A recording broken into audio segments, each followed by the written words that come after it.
ঘরোয়া ফুটবলের মাঝপথে সূচিতে এলো পরিবর্তন। কুমিল্লার এক ভেন্যুর জন্য বদলে গেল প্রিমিয়ার লিগের ৩ ম্যাচের সূচি। এদিকে জাতীয় দলের স্বার্থে এগিয়ে আনা হয়েছে মধ্যবর্তী দলবদল, সময় কমেছে একদিন। এসবের জন্য ফেডারেশন কাপের সূচিতেও এসেছে পরিবর্তন। বিস্তারিত ফয়জুল ইসলামের রিপোর্টে।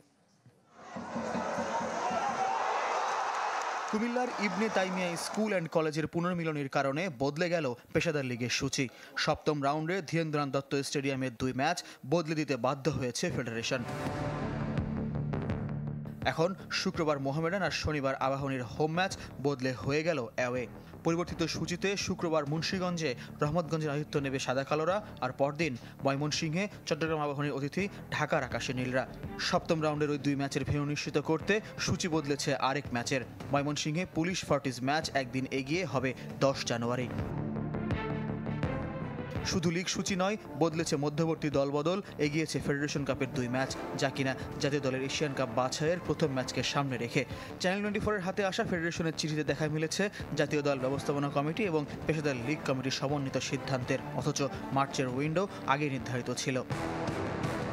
4 দিন এগিয়ে মধ্যবর্তী দলবদল শুরু হবে 1 ফেব্রুয়ারি, একদিন কমে শেষ হবে 28 ফেব্রুয়ারি। মধ্যবর্তী দলবদলকে এগিয়ে আনতে ফেডারেশন কাপের রহমতগঞ্জ আবাহনী এবং মোহামেডান ফকিরের পুল ম্যাচ এগিয়ে এখন 4 ফেব্রুয়ারি মঙ্গলবারের পরিবর্তে 31 জানুয়ারি শুক্রবার হবে।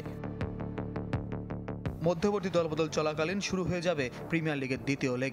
16 ও 17 ফেব্রুয়ারি এবং 21 ও 22 ফেব্রুয়ারি হবে 2 রাউন্ড, যার জন্য 10 ফেব্রুয়ারির মধ্যে প্রথম দফা ফুটবলার তালিকা দিতে হবে ক্লাবগুলোকে। ফয়জুল ইসলাম, চ্যানেল 24, ঢাকা।